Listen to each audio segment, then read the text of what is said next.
안녕하십니까, 이성수의 증시 토크입니다. 자, 11월 증시가 시작이 됐습니다. 자, 많은 분들이 11월 증시에 대한 불안감 많이 가지고 계시더라고요. 자, 10월 마지막 거래일에 증시가 제법 크게 하락했다 보니, 그리고 11월 이후에 기다리고 있는 디데이가 명확한 악재들이 있다 보니 많은 분들께서 불안감을 느끼고 계신 것이 현실입니다. 자, 그런데요. 자, 불안감 속에 격동칠 수 있는 11월 증시에 대해서 저는 오히려 이렇게 생각을 합니다. 자, 오히려 시장이 11월 달에 크게 흔들리게 되면요. 오히려 시장에는 엄청난 자금이 유입될 가능성이 높다라는 점과, 그리고 지금 11월 이후에 기다리고 있는 악재들은 디데이가 매우 명확한 악재라는 점입니다. 자, 이 부분에 대해서 조금 의아하게 느끼시는 분들도 많이 계실 거예요. 왜냐하면 뭔진 명확 뭐라고 설명드리긴 조금 뭐하지만, 투자 심리 관점에서 볼 때 지금 눈앞에 보이는 악재들, 정말 이거 엄청난 거 아닌가? 라고 생각하실 수 있지만요. 자, 그 악재들은 디데이가 너무 명확합니다.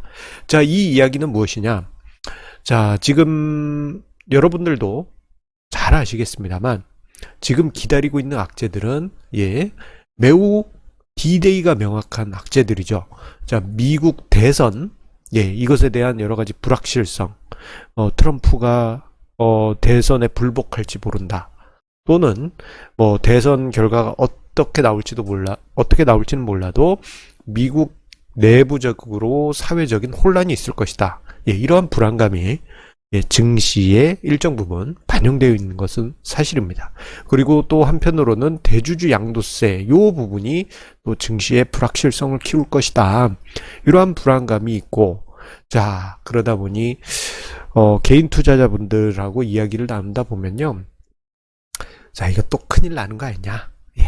그렇게도 생각하십니다. 자, 그런데 한편으로 생각해 보면요. 저 악재들은 앞서 언급드린 바처럼, 반복적으로 언급드린 바처럼 D-Day가 명확한 악재들입니다. 자, 미국 대선 같은 경우에는 11월 3일로 해서 D-Day가 명확한 그 악재들이죠. 자, 그리고 대주주 양도세 이슈 같은 경우에는 올해 연말이면 재료가 끝나는 그러한 악재입니다. 그런데 디데이가 명확한 악재가 이게 뭐 주식시장에 뭐 의미를 던지느냐라고 생각하실 수 있는데요. 반대쪽으로 한번 생각을 해보세요. 디데이가 명확한 호재가 있는 어떤 호재성 재료가 디데이가 명확해요. 자, 대표적인 사례로 이제 대선이나 총선 테마를 떠올리실 수 있는데, 이 D-Day가 명확한 호재성 재료 같은 경우 어떻습니까? 선거가 딱 끝나는 날, 그 다음부터 해서 주가가 쭉 빠지잖아요. D-Day가 명확한 재료는, 그 직전까진 뭐, 악재면은 증시를 누르고, 호재면은 증시를 띄웠다가, D-Day가 된 시점부터 해서는 반대로 증시에 영향을 미치게 됩니다. 지금 미국 대선이나 대주주 양도세 이슈 또한 D-Day가 너무 명확하잖아요. 증시에 부담을 줬다면 11월 3일 이후부터 해서는 반대 방향으로, 대주주 양도세 이슈 같은 경우에는 올해 연말 이후에 방향을 바꿀 수 있다는 점을 볼 수 있습니다. 자, 오히려 우리는 D-Day가 명확한 악재를 보면서 덜덜덜 떨기 아니고, 그 이면에 숨겨져 있는 어떻게 보면 그 악재들을 방패 삼아서 숨어서 들어오고 있는 증시 호재들을 바라볼 필요가 있습니다. 자, 생각해보면 지금 이제 연말까지 2달 정도밖에 안 남았습니다. 오늘 카운팅을 해봤더니 42거래일 남았더라고요. 자, 그런데 이 시기가 지나고 나면, 새해가 되면 어떤 일이 있을까요? 코로나 팬데믹 상황이 최악의 상황에서 벗어나는 과정이 있겠죠. 자, 뭐 빠르면은 코로나 백신을 올해 연말부터 국가 단위에서 접종을 하고 있을 거고, 그리고 점점 갈수록 어떻습니까? 사람들이 둔감해지고 있어요. 경제활동을 하면서 조심조심 하고 있죠. 자, 이러한 상황은 오히려 내년에는 기저효과를 키울 수 있다. 기저효과라는 건 무엇이냐? 전년 대비해서 지금 더 좋아졌다. 예. 기저 대비해서 어떻게 됐다.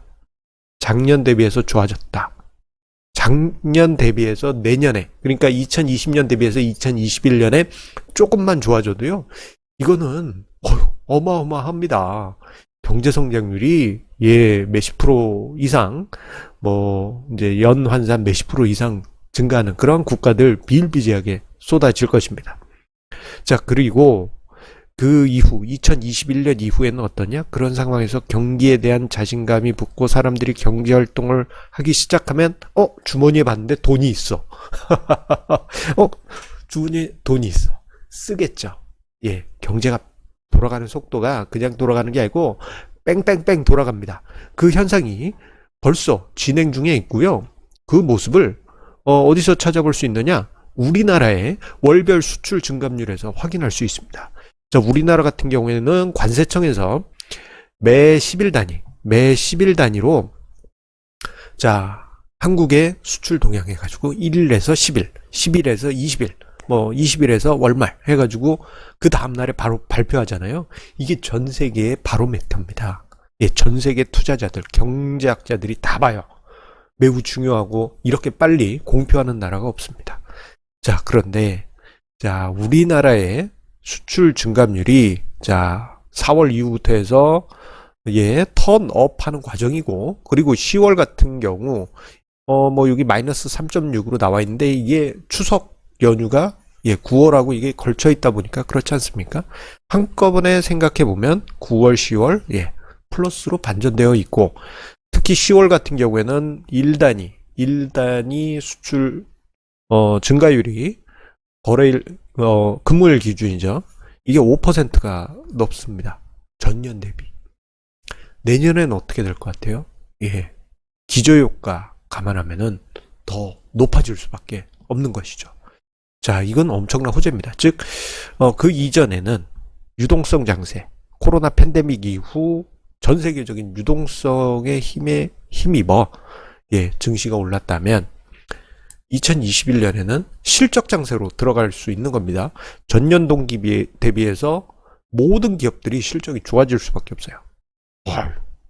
그러면 세상을 보는 투자자들의 시각이 그 이전까지는 아이고 올해 마이너스 10% 매출이네 이랬던 게 플러스 10% 플러스 20% 이렇게 바뀌게 되면요, 인간의 본능은 획기적으로 판단합니다. 플러스 20%니까 이 정도는 이렇게 가겠네? 성장이네? 이렇게 확신이 서게 되는 것이죠. 그러한 현상을 기대하면서 투자자들이 지금 준비를 하고 있습니다. 그래서 어떤 일이 있었느냐? 사실 10월 달에 개인 투자자의 행보가 조금은 보수적으로 가는 게 아닌가라는 염려가 있었는데 10월 후반부부터 고객 예탁금이 쭉 빠져나갔다가 다시 들어오는 모습이 나타나고요. 그리고 10월 마지막 거래일, 그러니까 10월 30일이죠. 지난번 거래일에 어땠습니까? 증시가 폭락할 때 2.5%대 하락을 할 때 개인 투자자가 1조 8천억 원의 순매수를 보였어요. 와, 어마어마한 규모였습니다. 저렇게 안 살 줄 알았는데 다시 사들였던 것이죠. 그런데 그 과정을 보게 되면요, 자, 10월 30일에 외국인 1조 2천억 원대 순매도를 했습니다. 그런데 요 순매도가 예전 같으면 외국인 팔았어 하면서 막 티티하고 막 울고 막 그랬을 텐데, 이제 우리나라 투자자분들 다 알죠. 외국인 이렇게 매도하는 거, 특히 지난 10월 30일에 매도할 때 보면 2시 이후 그냥 쭉 밀었잖아요. 이건 기계적인 매도. 기계적인 매도라는 것을 뻔히 합니다. 왜냐? 저렇게 나오는 매도라고 한다면 지금 상황에서는 특별하게 악재가 없었다라는 면에서 10월 30일 이거 뭔가 패시브 자금에 의한 기계적인 어떤 리밸런싱 과정이 아닐까? 이것도 추정해 볼 수 있고, 또 한편으로는 자, 그 알리페이에 엔트가 IPO를 하는 과정이에요. 거기에 이제 청약 증거금이 투입이 돼야 되는데 이게 3천조 원이 넘는다고 하죠. 그러다 보니 그 돈들이 필요했을 겁니다.